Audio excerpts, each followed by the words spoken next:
Have you ever lost something so valuable and only realized its worth when it was too late? This is the story of a man who traded love for comfort, a woman who turned pain into strength, and children who were forced to grow up too soon. He walked away from his family, chasing a better life. But what he didn't know was this: life was watching. And when it finally caught up with him, the lesson was painful. Stay with me till the end because this story might just change the way you see love, family, and the choices you make. Welcome to Olu Beauty African Folktales channel. Here we tell you the way it is. Have you subscribed? If not, oh yeah, run kitty kitty, run kata kata. Subscribe, like, comment, and share. Share it with your families and friends. And don't forget to touch the bell button so that you'll be notified each time we put out new video. Oh yeah, grab your popcorn, sit jeje, and enjoy yourself. Oh yeah, let's go there. The rain fell heavily that night. Not the gentle kind that suits the earth, but the kind that felt like judgment. Inside a small leaking room at the edge of the village, Ngozi sat on the cold floor, clutching her two children close to her chest. The wind forced its way through the broken window, carrying dust and whispers of a life that had once been full of laughter. Her youngest child, Chinonso, shivered violently. "Mama, I'm cold," he whispered. Ngozi removed her wrapper without hesitation and wrapped it around him, leaving her safe exposed to the biting cold. Her first child, Amaka, only 8 years old, watched silently. She had learned too early what silence meant: pain, hunger, and endurance. But it wasn't always like this. 5 years earlier, Ngozi used to be the envy of many women in Umuaka village. She was married to Emeka, a tall, handsome, charming man who worked in the city. When he first came into her life, he promised her the world. "I will never let you suffer," he had said, holding her hands under the moonlight. "You will be my queen forever." And for a while, he kept that promise. They moved into a modest but comfortable home. Food was always on the table. Laughter filled the compound. When Ngozi gave birth to Amaka, Emeka slaughtered the goat in celebration. When Chinonso was born 2 years later, he distributed bags of rice to neighbors. Life was good until it wasn't. The beginning of the change. It started slowly. Late nights, unanswered calls, excuses that didn't quite make sense. "I'm working hard for this family," Emeka would say whenever Ngozi tried to ask questions. But deep down, she felt it. Something was sleeping. Then, one evening, he didn't come home. Not the next day, not the next week, not the next month. 2 months passed. Ngozi's heart raced every time she heard footsteps outside, hoping it was him. Until one afternoon, a neighbor came with news that shattered her world. "I saw your husband in Owerri," the woman said cautiously. "He was with another woman, oh, a very young girl for that matter. They looked happy." Ngozi laughed at first, a dry, broken laugh. "My Emeka, never. It can't be him. Maybe you are mistaking him for another person." But the doubt had already taken root. The truth revealed. 2 weeks later, Emeka finally returned, but he didn't come alone.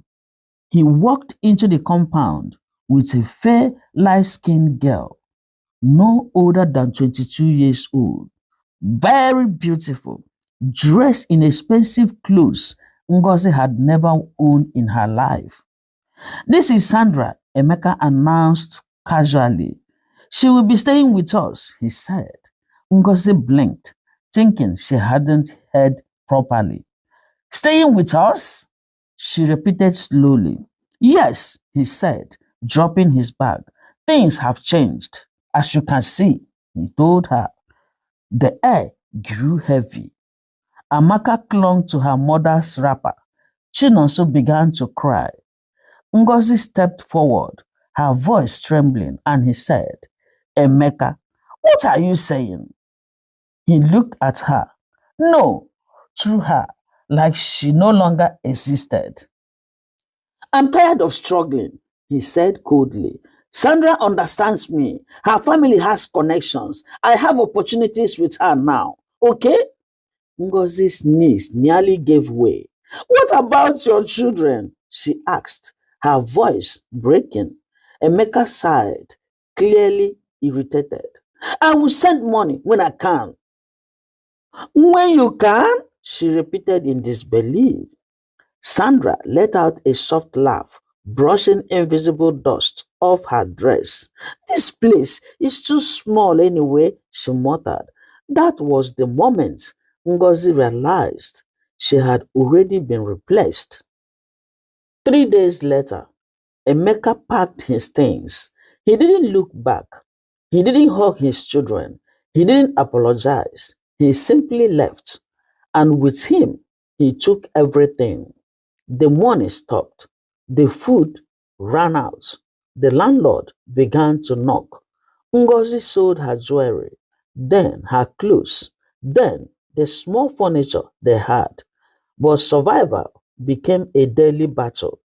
Ngozi started hawking vegetables in the market. From morning till night, under the scorching sun, she walked barefoot, calling out to customers who barely noticed her. Fresh tomatoes, fresh pepper. Some days she sold enough to buy a little garri. Some days, nothing. At night, she would return home exhausted, her body aching, her spirit nearly broken. But she would still force a smile for her children. Mama, will daddy come back? Amaka asked one night. Ngozi froze. She wanted to lie. She wanted to protect him. But the truth sat heavily in her chest. I don't know my child, she whispered. One evening, Chinonso collapsed, his body burned with fever. Ngozi panicked. She carried him on her back and ran barefoot to the nearest clinic, her heart pounding like a drum. Please, please help me, help my son, please, she cried. The nurse looked at her, then at the boy. Payment first, she said bluntly. Ngozi searched her bag frantically. Nothing, not even a coin. Tears streamed down her face. I will pay later, I swear. Please save my son. I will pay later. Don't let my son die, please, she begged. The nurse hesitated, then turned away and said, We can't treat him without payment. Madam, please, we can't treat him without payment. Go and look for money, please. Ngozi fell to her knees. At that moment, something inside her broke completely. Meanwhile, in the city, Emeka, her husband, was living a different life. A big house, expensive cars, new friends. Sandra had introduced him to wealthy men. Business deals were flowing. Money was coming in fast. He laughed more, dressed better, forgot everything he left behind, or at least he tried to. But sometimes, late at night, when the house was quiet, he would hear it. Amaka's voice, Chinonso's laughter, Ngozi's soft prayers. He would shake it off. This is success, he told himself. I deserve this, he said. But life has a way of keeping records, and debts always get paid. The turning point begins one night. After a lavish party, Emeka got into his car, slightly drunk but too proud to admit it. The road was dark. The rain had started again. As he drove at high speed, his phone rang. It was Sandra, his girlfriend. He picked it up. Hello, my love. Suddenly, a blinding light, a loud crash, and then silence. Back in the village, Ngozi sat beside Chinonso, who lay weak and barely breathing. She held his tiny hand, whispering prayers through tears, and said, Oh God, please don't take my son. I have nothing left. Please, Papa God, heal my son, Papa. Help me, Papa, help me. I don't have anybody to talk to, Papa. Help me, heal my son. She prayed. Just then, a stranger appeared at the doorway, a tall, handsome man, drenched in rain. I heard there is a sick child here, he said. Ngozi looked up, confused and desperate. Who are you, sir? The man stepped closer. Someone who was once helped by your husband, he told her. Ngozi's heart skipped. My husband? The man nodded slowly and said, And now, madam, it's time for me to return that favor. Okay? The sound of thunder cracked across the sky as the stranger stepped fully into the dim room. Ngozi quickly wiped her tears, still holding Chinonso close. You said you knew my husband? She asked, her voice shaky but alert. The man nodded and crouched beside the child. His face was calm, but his eyes carried something heavy, like memories he had never forgotten. Yes, he said quietly, many years ago, your husband saved my life, he told her.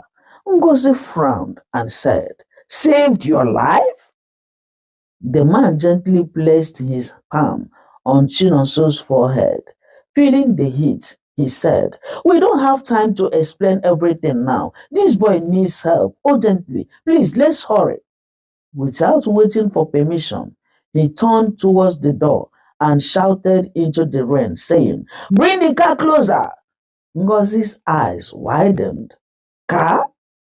Before she could process it, headlights flashed through the darkness, illuminating the small compound.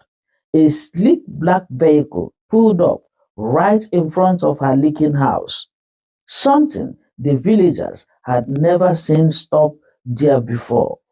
The man turned back to her and said, Carry your son, let's go immediately. Within minutes, Ngozi and her children were inside the car. Amaka clung tightly to her mother, confused and scared. Mama, who is he? She whispered. Ngozi shook her head slowly and said, I don't know, my child. The car sped through the muddy roads, splashing water in every direction. For the first time in years, Ngozi felt something unfamiliar, hope. They arrived at a private hospital in the city, clean, bright, and intimidating. Doctors rushed Chinonso into the emergency room immediately. No payment? Ngozi asked nervously. The stranger looked at her firmly and said, Focus on your son, madam. Everything else is taken care of, okay? Ngozi stood frozen as they disappeared through the doors. Her hands trembled, her lips moved in silent prayer. Minutes felt like hours. Then finally, a doctor came out and he said, He's very weak, the doctor said, but you brought him just in time. He will survive, okay? Ngozi collapsed into tears, not quite tears, deep, uncontrollable sobs of relief. Thank you, God. Thank you, Abba Father. Thank you, God. Thank you, God. She prayed. Later that night, as Chinonso slept peacefully under proper care, Ngozi sat across from the stranger in the hospital waiting room. The rain had stopped. The silence between them was thick. You said my husband helped you? She began slowly. But but I don't understand. Emeka has never told me anything like that, she told him. Then the man smiled faintly and said, he wouldn't. He helped me when he had nothing. Ngozi leaned forward, listening carefully. I was a nobody back then, the man continued.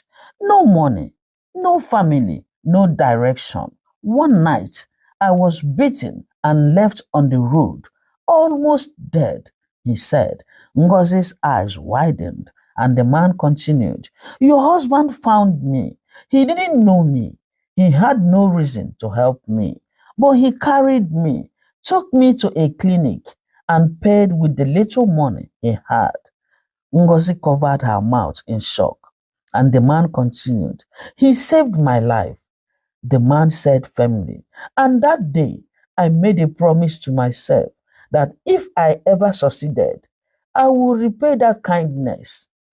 He paused, his voice growing heavier, and then he continued and said, and I did succeed. I built businesses. I traveled. I became someone people respect. Ngozi swallowed hard. And now, you came back for him? Ngozi asked. The man shook his head slowly and said, no. A long pause. And he said again, I came back for you. Ngozi blinked, confused. For me? Ngozi asked. Yes, the man replied gently and said, because when I went looking for the man who saved me, I found out the kind of man he had become. Ngozi's chest tightened. I saw everything, the man continued. The life, the new life, the woman, the abandonment. I saw everything. Tears filled Ngozi's eyes again. And I realized something, he added quietly. The man who saved me years ago would never have done that to his family. Silence, deep, painful, honest. Meanwhile, Emeka, in another hospital far away, Emeka lay unconscious on a hospital bed. Machines beeped steadily beside him. His car had been completely wrecked, his leg badly injured, his head bandaged. Sandra was nowhere to be found. When the accident happened, she didn't stay, she didn't wait, she didn't care. The same way he had once walked away, she had done the same. When he finally woke up, hours later, Emeka's eyes slowly opened. Everything was blurry. His head pounded. His body felt heavy. He tried to move, but a sharp pain shot through his leg. Ah! He cried out. A nurse rushed in and said, easy, sir. You've been in a serious accident. Emeka blinked repeatedly and said, where is Sandra? He asked weakly. The nurse hesitated, then said it plainly. No one came with you, sir. That sentence hit harder than the accident itself. No, that's not possible, he muttered. But deep down, he knew. Days passed. No visitors, no calls, no one asking about him. The business partners who once praised him had moved on. The friends who drank with him every night disappeared. The woman he left his family for vanished without a trace. And for the first time in years, Emeka was alone, completely alone. Back to Ngozi and her children. Chinonso recovered quickly. Amaka started smiling again. Ngozi, though still emotionally wounded, began to regain strength. The stranger, whose name was Mr. Frank, kept his word. He paid the hospital bills. He secured a small apartment for them in the city. And more importantly, he gave Ngozi a job. And he said, I want you to manage one of my stores, he told her. Ngozi's eyes widened. Me? But, but I don't have education, she told him. You have something more valuable, he replied. Character. Okay? Tears filled her eyes again. But this time, they were different.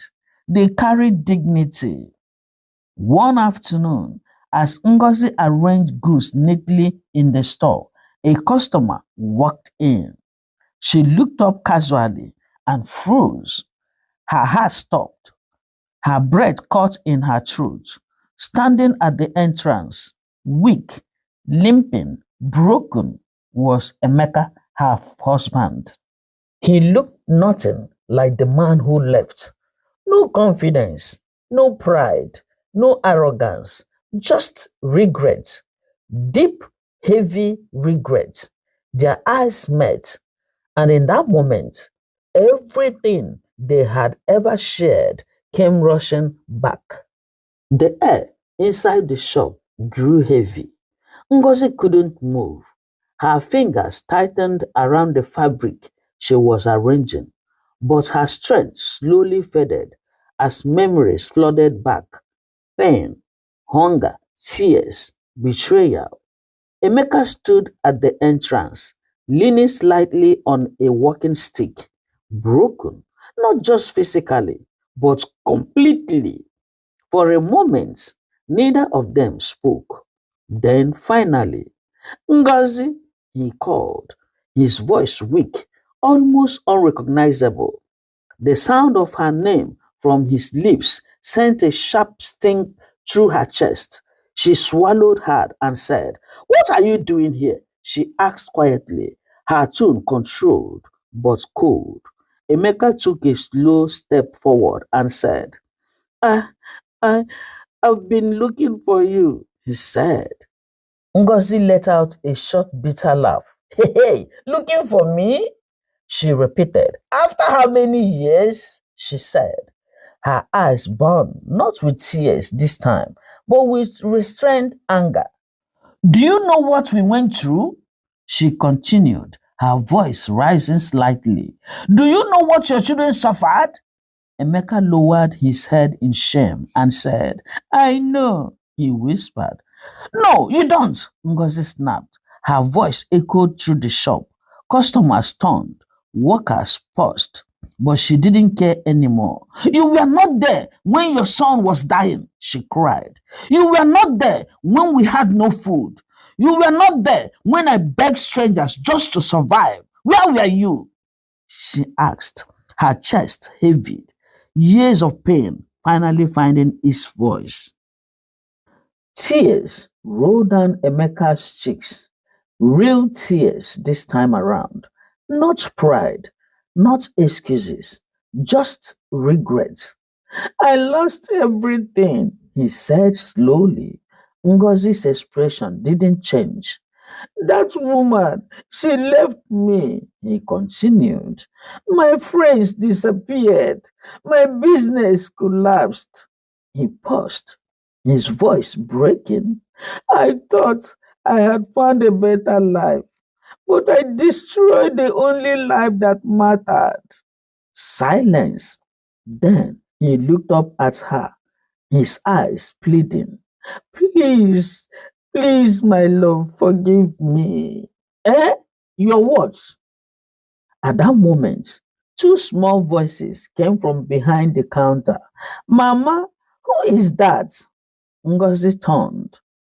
Amaka and Chinonso stood there, holding hands. They had come from the back room, their eyes fixed on the stranger, their father. Emeka's heart shattered instantly. Amaka, he whispered. The little girl tilted her head, and there was no excitement, no recognition of warmth, only confusion. Is that dad? She asked slowly.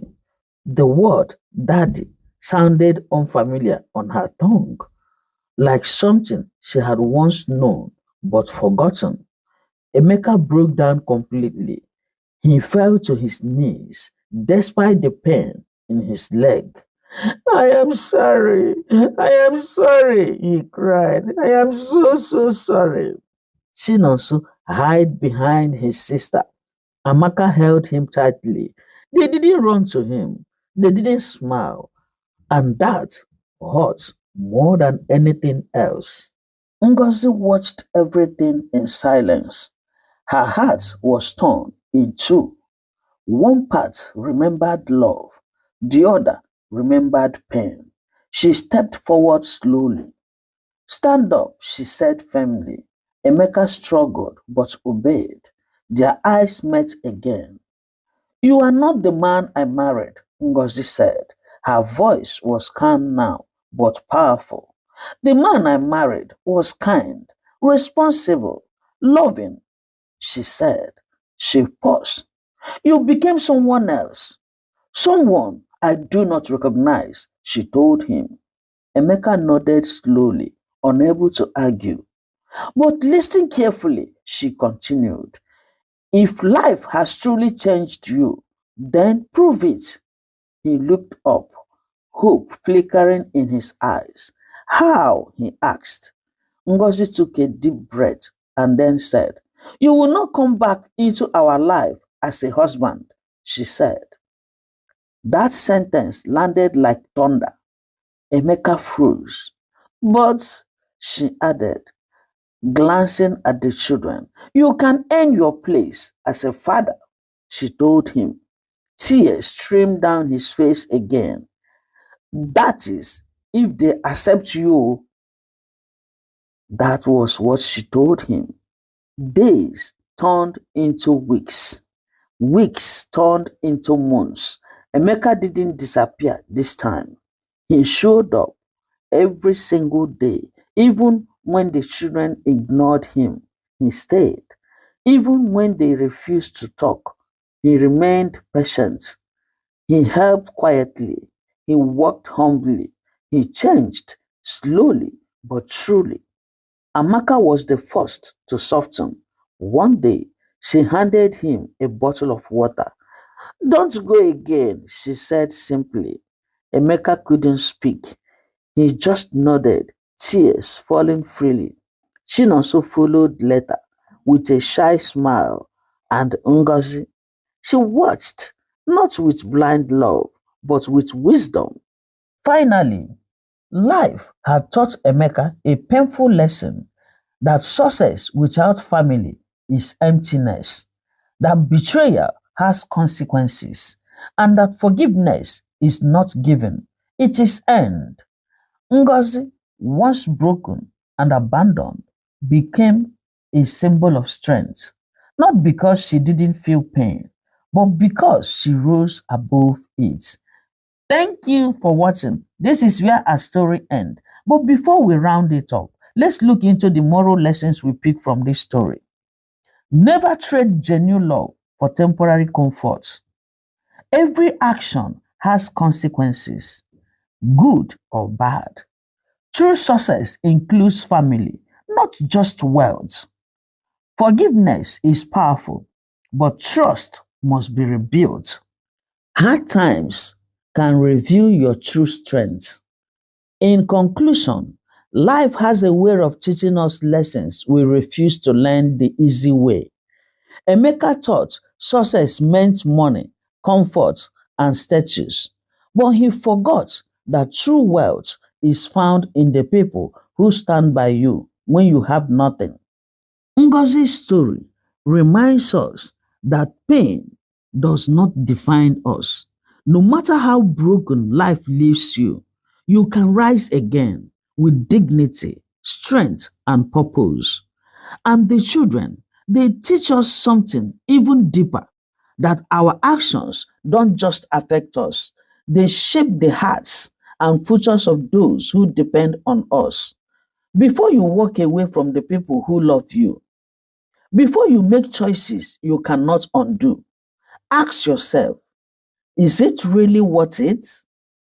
Because sometimes the life you are chasing is not better than the one you are leaving behind. Thank you once again for watching.